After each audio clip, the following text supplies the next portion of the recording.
हे केशव, मेरे 100 पुत्र मारे गए और मैं अंधा क्यों हुआ?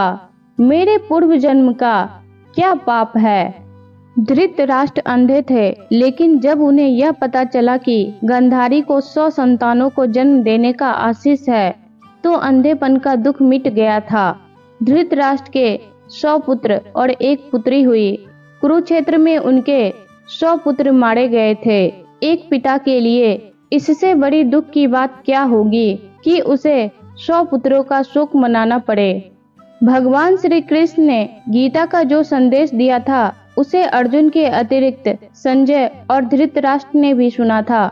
उसमें भगवान श्री कृष्ण ने कहा था कि सब कुछ पूर्व निर्धारित है, सबको उनके पूर्व के कर्मों का दंड भोगना होगा।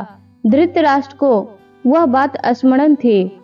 दुर्योधन और दुशासन मुख्य रूप से पांडवों और द्रौपदी के दोषी थे। उनके मारे जाने को तो धृतराष्ट्र कर्मदंडों से जोड़ रहे थे, पर शेष पुत्रों की तो कोई भूमिका नहीं थी। वे क्यों मारे गए, यह प्रश्न धृतराष्ट्र को बहुत परेशान करता था।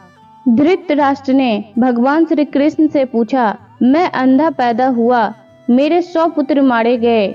भगवान, मैंने ऐसा कौन सा पाप किया है जिसका यह दंड मुझे मिल रहा है? आपने अर्जुन से कहा था कि जो हो रहा है वह कर्मों का दंड है। मेरे अंधे होने और 100 पुत्रों के मारे जाने के पीछे क्या कारण है? कृपा करके मुझे यह बताएं। अपने पुत्रों को खोने की पीड़ा से उबरने में यह काम आएगा।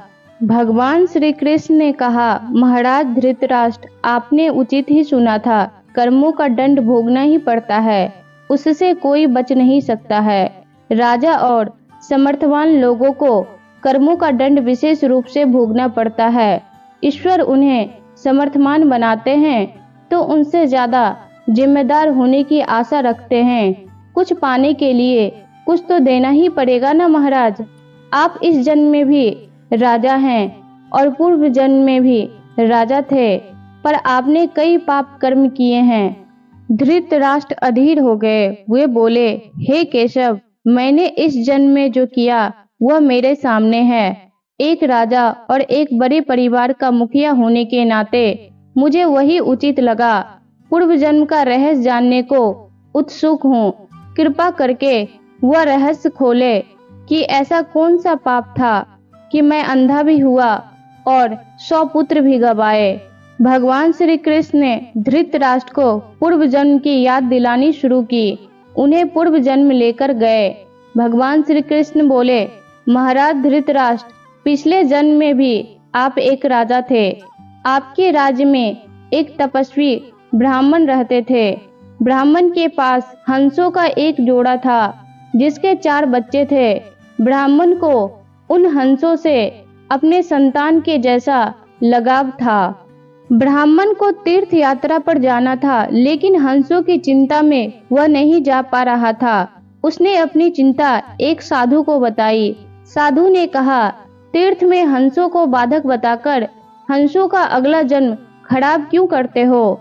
राजा प्रजा पालक होता है, तुम और तुम्हारे हंस दोनों उनकी प्रजा हो। हंसों को राजा के संरक्षण में रखकर तीर्थ को जाओ।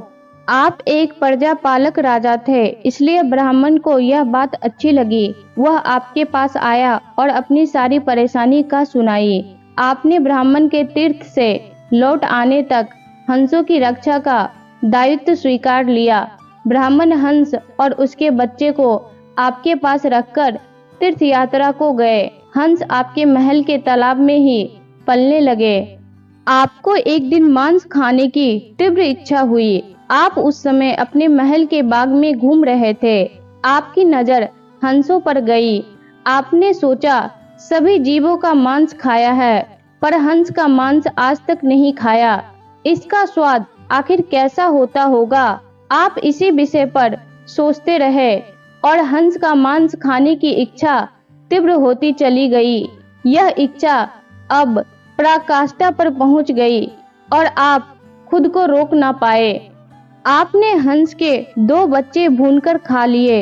उसका स्वाद आपकी जीवा को लग गई। हंस के एक एक करके 100 बच्चे हुए। आप सबको खाते चले गए।